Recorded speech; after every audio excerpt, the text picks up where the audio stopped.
Okay guys, so Milrick here. It's nighttime, Friday night, and making some beans. To pull out the beans, I got pintos, red beans, white beans, northern beans. Yeah. Shop Dog Sam made his pinto beans with the cornbread, and my mom's coming up to visit tomorrow, so I'm making me a big pot of beans, and we're gonna make some cornbread. It's gonna be good. I like that kind. But I was in the bathroom today and I ripped her apart. I had to do it. I need to get this done. The more I think about it, the more I just wanted to tear the fuck into it. So I tore into it. I got some old, what is that there? Let me turn the light on. Some old plaster. You see the wire sticking out, and then the plaster's just mushed into the wires on the ceiling. This fucking guy, I don't know what he did here, but these window frames stick out 5/8 of an inch past the walls. That pisses me off. Most of the places in the house, all the gems are really fucked up like that. Like they stick out past the wall. So when you want to put your trim in, you have to put like a spacer behind your trim or some shit. But what I'm going to do is, I'm going to pull this vanity, I'm going to pull this toilet, and I'm going to put a piece of 5/8 drywall here to make up that 5/8 gap. That's just on this wall. I'll do one more layer of drywall, 5/8 and whatnot. The ceiling is going to get Armstrong, I think they're called Easy Up tiles, which are meant to hide bad drywall.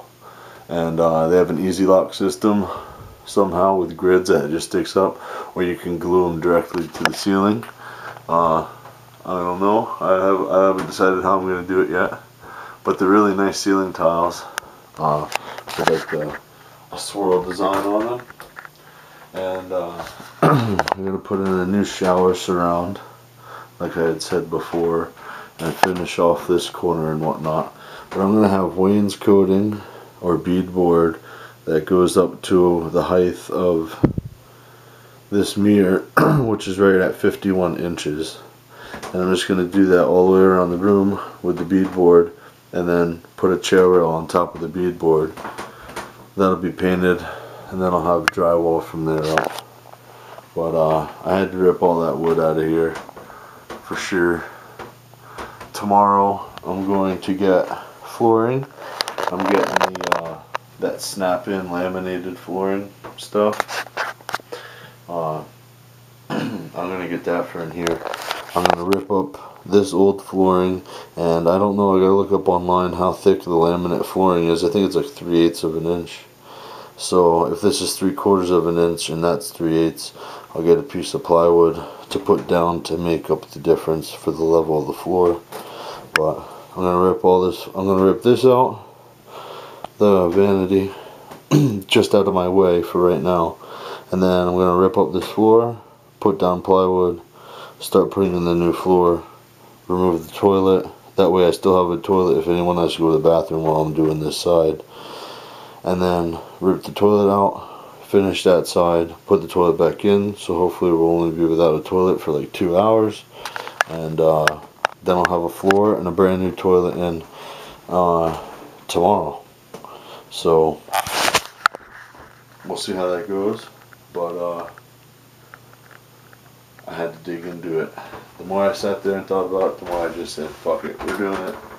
Ripped it all out. So I'll show you guys the shit as I get along with it. Hey guys, Milrick here. I believe I showed you guys that everything was ripped down already. I ripped it all down, all the paneling and bullshit. Made some headway this weekend. I installed the laminate floor, ripped out the vanity. For now, it's going to go back but I did it just to do the floor. Laminate flooring. This is where the vanity sits, so I didn't worry about the little pieces. I'm just going to put a piece there in the corner so it sits level. It'll cover up this entire area. I took the switches, they were above one another. I put them side by side in one of the remodeling boxes with the ears on it. Put drywall up there to cover up the shitty drywall. Like, it was like this, with a bunch of nail holes in it. The beadboard or wainscoting or whatever is going to come right up over this joint, so I won't have to worry about mud in that joint. I installed the new toilet, brand new. Works good. Got a little flushy. Yay! But the retard that worked in this house before me didn't have any shut-off valve. Fucking moron. And I'm gonna redo the plumbing in the basement anyway, so I just hooked it straight up the way he had it for right now until I get a chance to get in the basement and do it the right way.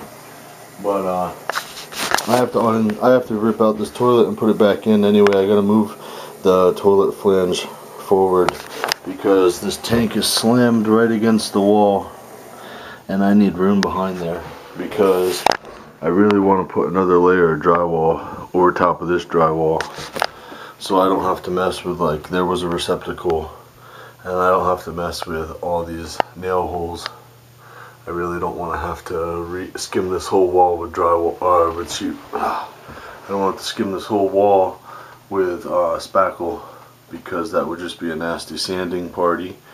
So I want to get some drywall and redo this whole wall because I won't even have to worry about this joint.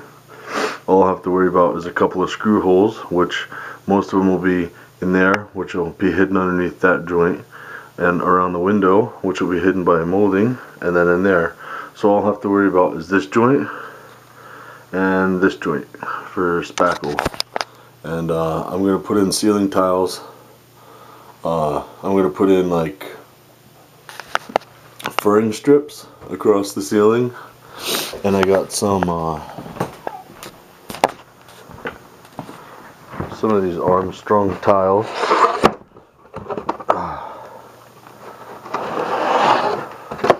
Like this kind.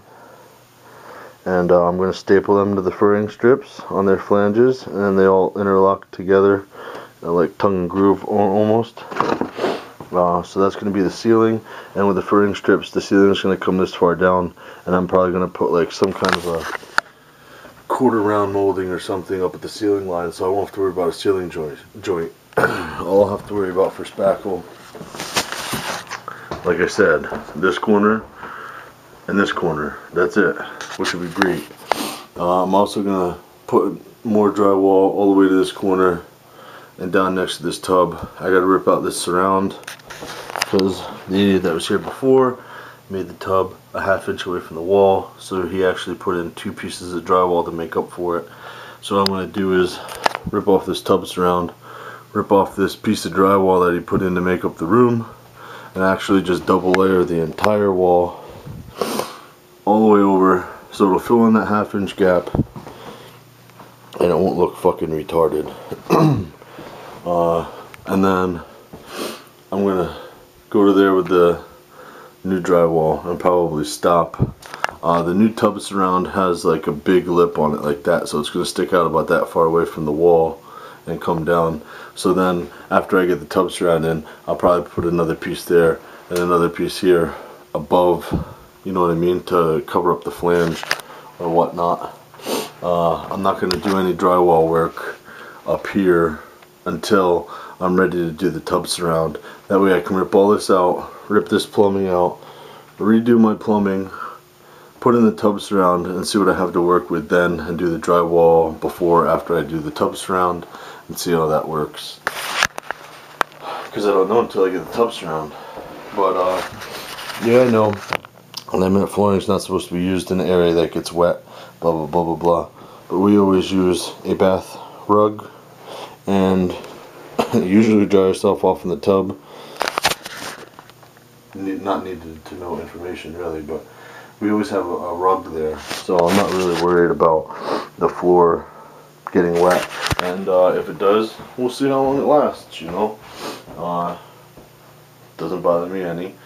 I just want to see how it goes, and we're coming along. So new toilet, like that kind. New floor, like that kind as well. Switches are at normal height now. Normal height is 48 inches to the middle of the switch. Well, this guy had his switches here and here at like 50 and 54 inches, and they weren't even like, one was here, one was here, and the guy was just a fucking idiot. So now it'll be nice and professional like that. I'm gonna get a new GFI, because this one's just old and shitty and yellowed, and so I'll probably get a new one, stuff it in that box, and whatnot. This will all be covered by the beadboard all the way up, because 51 inches is the bottom of this mirror. That's what made me go with the 51 inch mark the whole way across, was so it met up with the bottom of this mirror, and I wouldn't have like a weird piece of chair rail right under the mirror. The chair rail will go here, there, and then around. And I'll just have to do a quick little skim coat there with some mud. Quick little skim coat right there.